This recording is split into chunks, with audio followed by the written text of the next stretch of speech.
Salut tout le monde, c'est Alex. Je vous retrouve aujourd'hui pour une nouvelle vidéo.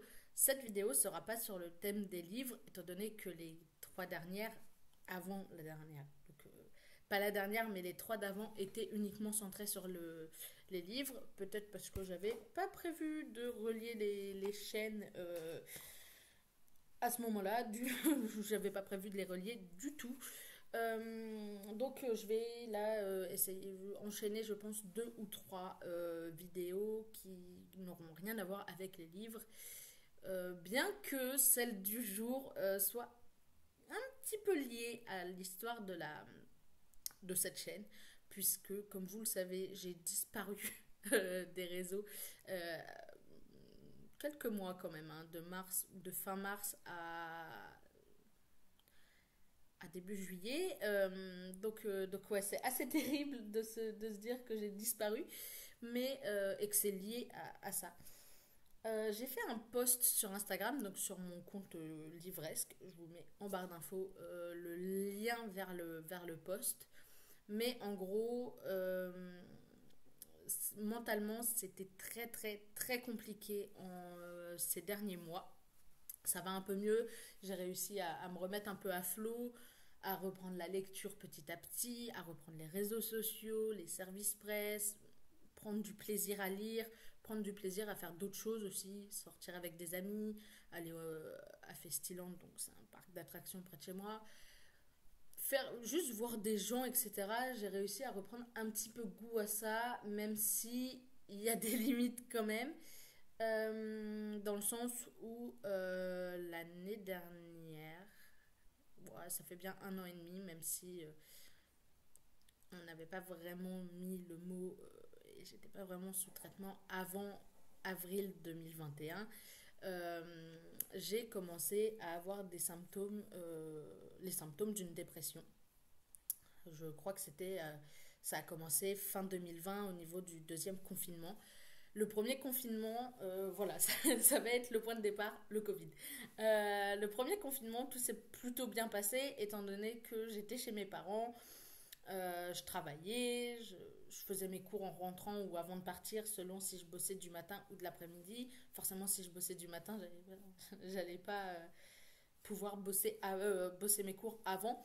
Donc voilà, je travaillais en parallèle de mes études. Ça faisait déjà quelques mois que c'était comme ça.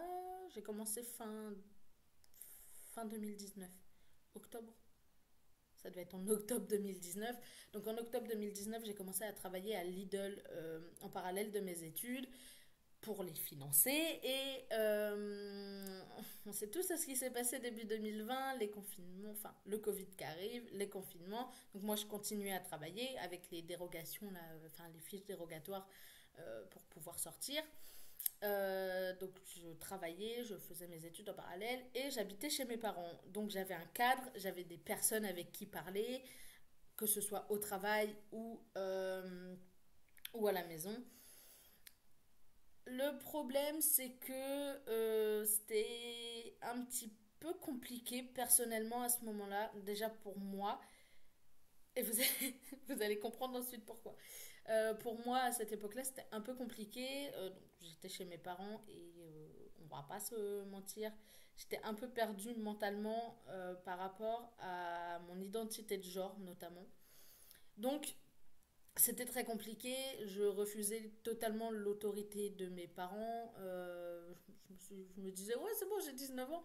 20 ans? Ouais, j'avais 20 ans. J'ai 20 ans, basta, tu vois. Alors que pas du tout. Respectez vos parents quand vous habitez là-bas et qu'ils sont respectueux envers vous. Moi, ils m'ont jamais manqué de respect. C'est moi qui étais là. Bref, à l'époque, j'étais pas bien mentalement déjà à ce moment-là. Donc, après le premier confinement, j'ai décidé de prendre mon premier logement, qui théoriquement est le deuxième, puisque j'avais déjà eu un logement étudiant à Alençon de 2017 à 2019. Donc, j'ai trouvé un logement, je suis partie en foyer jeune travailleur, dans lequel vous m'avez découvert, principalement, je crois, si je dis pas de bêtises. Donc, je suis partie en foyer jeune travailleur. Tout se passait plutôt bien. Honnêtement, tout se passait plutôt bien. Je suis, j'y suis entrée ça devait être le 10 ou 11 juin 2020, du coup. L'été, je travaillais donc à Lidl, qui était vraiment à un quart d'heure à pied de la maison, hein, enfin de mon appartement, du coup, de mon premier appart. Donc c'était quand même assez simple d'aller au travail à pied, etc. Même si j'avoue que quand je commençais à 6 heures, je prenais souvent la voiture. Mais je travaillais donc cet été-là, j'ai travaillé à Lidl normalement, puisque mon contrat étudiant l'été se transformait en contrat 28. C'était 28 à l'époque 28 heures. Donc au lieu de travailler 7 heures par semaine, je travaillais 4 fois plus. Ce qui était totalement ok et totalement normal puisque j'étais payée à ce niveau-là. Je veux dire, j'étais payée 4 fois plus. C'était plutôt cool parce que du coup, je bossais 5 jours dans la semaine, ce qui fait que je bossais pas 7 heures forcément dans la journée. Je faisais plus du 5-6 heures que du 7 heures, du coup, forcément. C'était plutôt cool, mais bah, du coup, parce que du coup, ça me laissait du temps libre, je pouvais sortir, je pouvais faire, faire des trucs, etc.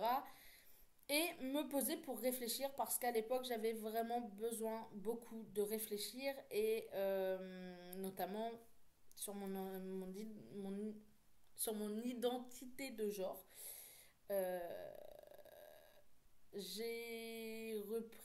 j'étais à ce moment-là en fac de lettres. Il faut savoir que j'ai eu ma première année probablement parce que les profs étaient beaucoup plus cool au premier confinement et qu'on a passé les partiels en confinement. Donc je pense que c'est notamment pour ça que j'ai eu mon diplôme. On va pas se mentir. En plus, je crois qu'on a principalement, on s'était concentré sur les profs s'étaient principalement concentrés sur les notes de contrôle continu, donc c'était plutôt cool. En septembre, j'ai repris 7 heures par semaine Lidl et les cours de lettres en parallèle, donc deuxième année. Et je continuais à me questionner parce que j'avais pas réussi à mettre les mots justes sur ce que je ressentais intérieurement. Et on sait tous comment ça a fini. Ça a fini en succès, en quelque sorte. J'ai réussi à comprendre ce qui se passait. Mais tout ça, on en reparlera. Tout ce petit cheminement-là de cet été-là, on en reparlera dans une vidéo spéciale sur ma transition. Euh, C'était fin septembre, j'arrive enfin à mettre les mots sur ce qui se passe. J'en parle à mes proches, à mes amis aussi. Et le deuxième confinement arrive en novembre, je crois. Donc forcément, moi j'étais dans un appartement de 19, dans un studio de 19 mètres carrés. Je bossais à Lidl uniquement le samedi et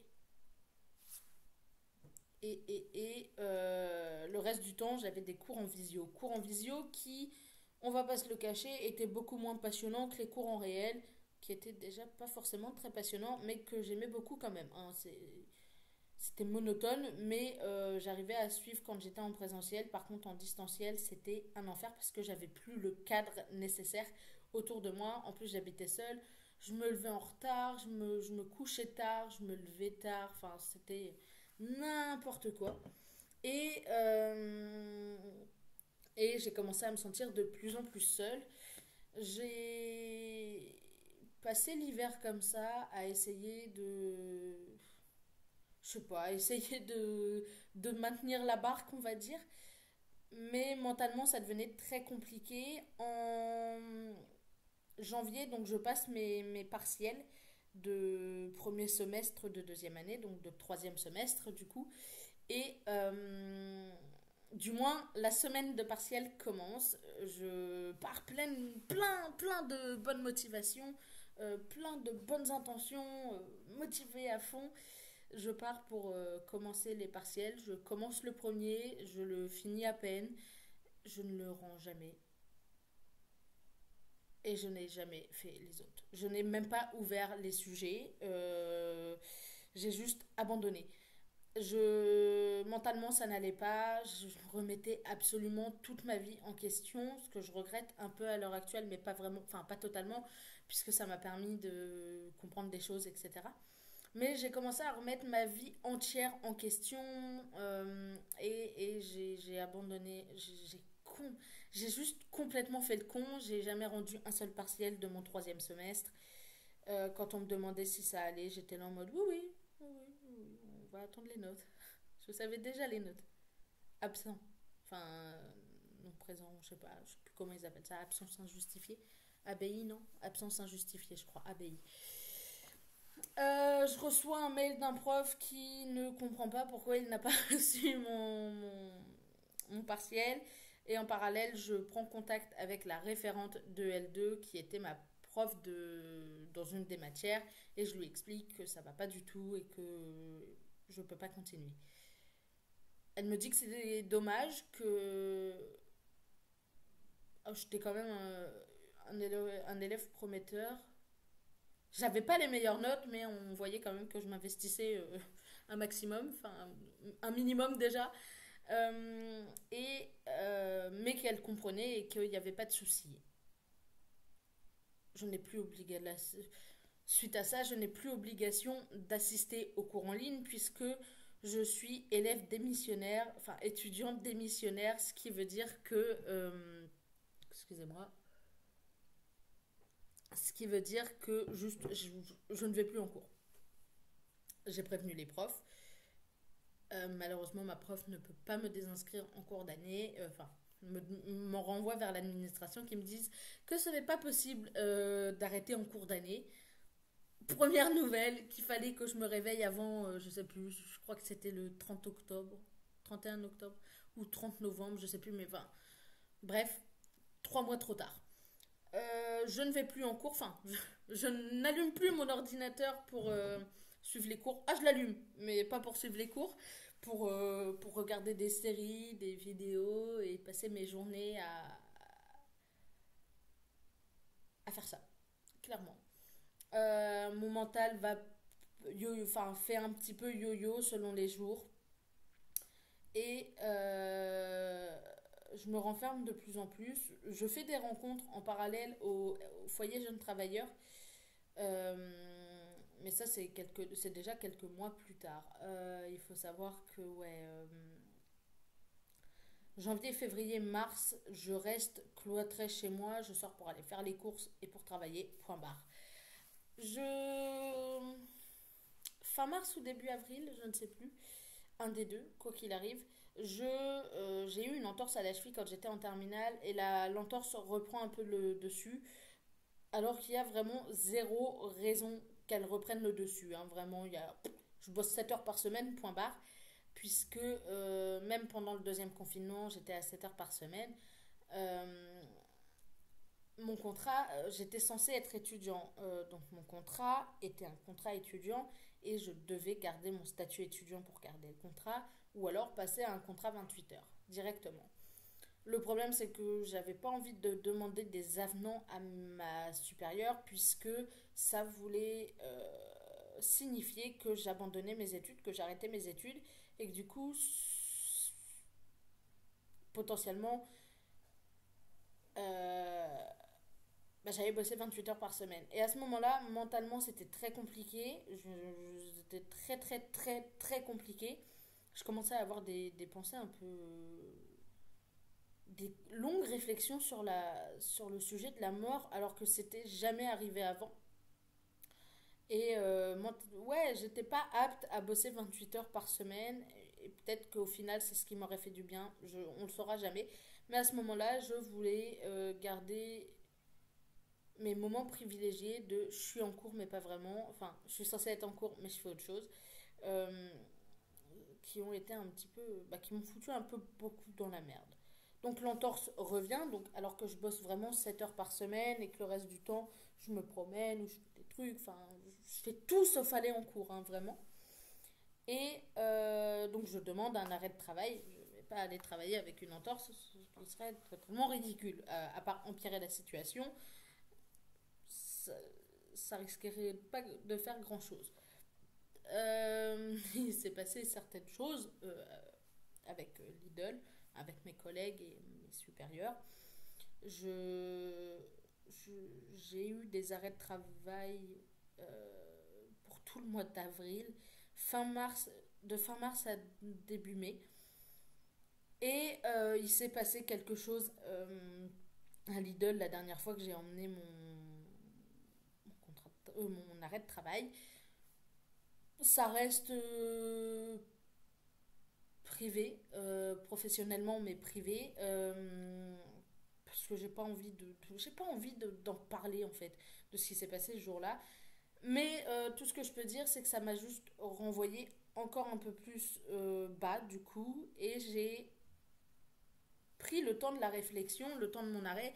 J'ai pris le temps de la réflexion de est-ce que je retourne travailler ou pas pour au final ne pas le faire. J'ai fait un abandon de poste dont je ne suis pas fière du tout. Faut pas se barrer comme ça. Faut pas faire ça. C'est pas bien. Donc j'ai été licenciée pour faute grave, abandon de poste.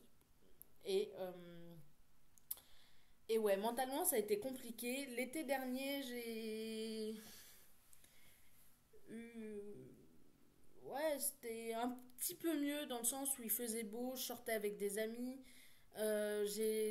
J'avais de fin juillet à fin septembre, je crois.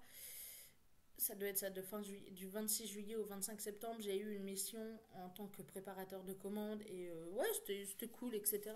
Franchement, l'été dernier, j'ai plutôt kiffé et il y a eu quelques baisses de régime mental encore. Ça allait un peu mieux, puis ça retombait. Enfin, bref, la, vive la dépression. Donc, en parallèle hein, de mes arrêts de travail pour ma cheville, j'ai commencé à prendre des antidépresseurs. Le problème, c'est que j'arrivais pas à les prendre à heure régulière, enfin, comme il fallait. Je suis encore à l'heure actuelle sous antidépresseurs. C'est selon les périodes. Je sais que je devrais pas arrêter moi-même mon traitement, qu'il faudrait que j'en parle à mon médecin avant d'arrêter quand j'arrête. Mais elle-même me dit que quand ça va mieux, il faut pas que j'insiste et qu'il faut que j'arrête de prendre le traitement. Le problème, c'est que en général, la rechute est encore plus compliquée à gérer. Donc, je suis sous anxiolytique et antidépresseur depuis un petit peu plus d'un an. C'est un truc dont j'ai beaucoup de mal à parler en règle générale, on va pas se mentir. La seule chose qui prouve ma dépression, c'est ce tatouage que j'ai juste là. Qui est le tatouage le signe de ralliement. C'est pas le terme qu'il faudrait utiliser, mais c'est un petit peu un signe qui regroupe les addicts, que ce soit drogue, alcool, enfin ceux qui ont une addiction, ceux qui s'automutilent ou qui ont des problèmes avec le fait de se faire mal soi-même, et les gens qui sont en dépression. Et j'essaye très fort, hein, j'essaye vraiment d'en sortir, j'essaye de sortir du regard des gens qui sont là en mode bah ouais mais tu fais rien de ta vie. Oui mais j'aimerais faire des choses de ma vie, croyez-moi, mais c'est pas toujours évident, on va pas se mentir. Euh, Ouais, c'est quelque chose d'assez compliqué. J'ai vu un TikTok récemment qui résumait parfaitement la situation en mode tout le monde. Enfin, le TikTok disait un truc du genre tout le monde dit que t'es feignant, etc. Alors qu'en fait, t'essaies juste de te battre pour être mentalement bien, ce qui est totalement mon cas. Euh, Certains proches ou moins proches de moi pensent que je me complais dans ma situation, ce qui n'est absolument pas le cas. Je veux dire, croyez-moi, j'aimerais bien être en pleine forme mentalement et aller travailler tous les matins ou tous les après-midi, enfin, aller travailler tous les jours. Le problème, c'est que mentalement, c'est très, très, très compliqué et j'en fais pas exprès, en fait. Donc, les gens qui pensent que je me complais dans cette situation, je vais pas le dire, mais je le pense très fort. Euh, je ne dirai pas la phrase, mais on a tous compris ce que je voulais dire. Ouais, la dépression, c'est quand même un truc assez violent, sachant que dans ma famille, il n'y a jamais eu personne qui, du moins, le montrait. J'ai jamais été confrontée à ça avant de moi en faire, enfin, me casser la gueule. Euh, Mon problème aussi vient du fait que j'ai commencé ma transition donc en mars l'année dernière. Ma mère était venue au premier rendez-vous avec moi et depuis j'enchaîne les rendez-vous avec plus ou moins d'espacement et que j'ai vu un psy dans le cadre du coup de la transition de non, septembre, ah, non, de juillet l'année dernière à mars cette année, si je dis pas de bêtises. Euh, je le voyais une fois tous les 2 mois et, et je le revois en septembre, je crois. La dernière fois où je le verrai, c'est en septembre. Ce que j'avais pas prévu à ce moment-là, c'est que je reprendrais vraiment mes études, puisque j'avais pas les réponses Parcoursup. Et que devant ce psy, j'étais un peu le roi du cache-cache. Vous voyez ce que je veux dire? Le gars qui sourit alors qu'en fait, au fond, il a envie de chialer. Et il n'y a pas une seule fois où je lui ai dit que ça n'allait pas. Il y a juste la deuxième séance où j'ai chialé. Parce qu'on a abordé des sujets qui étaient sensibles à ce moment-là et dont j'ai plus rien à faire. J'ai réussi à tourner la page sur ce sujet-là, sur un sujet en particulier, dont je vous parlerai peut-être un jour, mais là, c'est pas le souci. Et le problème, c'est que je crois que chacun de mes rendez-vous se passait dans des périodes mentales où ça allait. Et ça a été le plus gros souci dans le sens où il ne m'a jamais vu en période de bas, donc en période où je suis sous antidé et sous anxiolytique. Donc, donc il peut, enfin, pour lui, tout va bien, non, mais pour lui, je vais bien et du moins, enfin, il a autorisé à ce que le processus continue, ce qui veut dire que lui a eu le sentiment que j'allais bien. Alors, est-ce que il s'est fié uniquement au fait que par rapport à ma transition, je me sentais clairement prêt à passer au stade supérieur, enfin au stade suivant et à continuer, à commencer le traitement hormonal, etc. Je sais pas, honnêtement, je sais pas. Mais ce que je sais, c'est que genre, je le voyais tous les mois, pas tous les 2 mois. Que je dis n'importe quoi. Je l'ai vu tant que ça. Non, je l'ai vu tous les 2 mois. Bref, je voyais un psy à qui je ne me suis pas confiée. Ce qui est un peu mon regret. Je sais qu'il y a la plateforme Mon Psy qui a été mis en place. Honnêtement, je pense essayer, du moins essayer de prendre un rendez-vous et on verra. J'espère m'en sortir totalement un jour. Je sors la tête de l'eau là en ce moment. Peut-être que dans 3 4 mois, je vous dirai que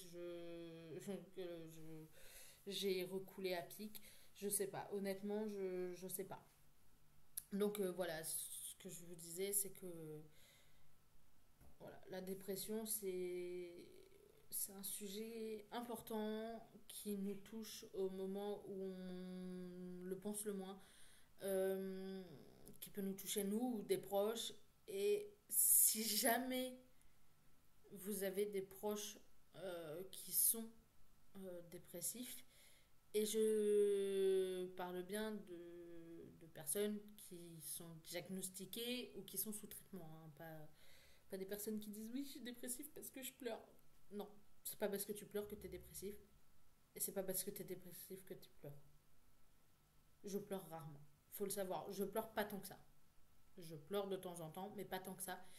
Moi, ma dépression se marque plus par un manque de motivation, une perte de goût à tout ce que j'aime habituellement, une perte d'appétit et des heures de sommeil interminables.